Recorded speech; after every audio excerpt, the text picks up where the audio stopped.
Hello guys! So ngayon ay mag-ihaw kami ng isda. Kasama ko pala dito si Jeremy Kais, ang aking pinsan.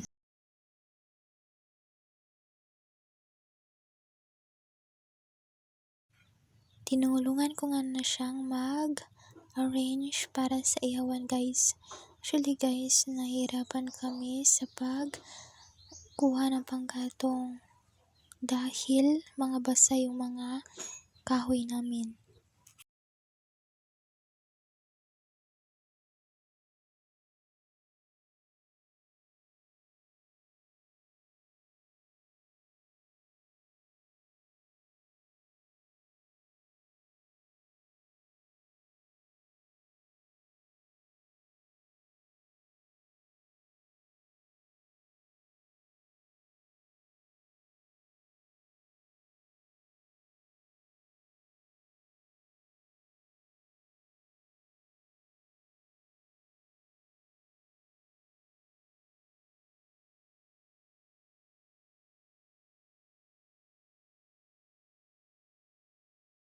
Tinawag nga ako ni Papa niyan guys dahil may inutos siya sa akin at dali-dali akong pumunta.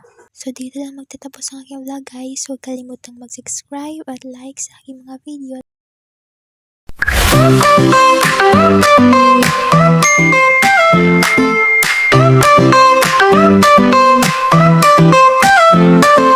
Dance around in silly days, funny pranks in many ways.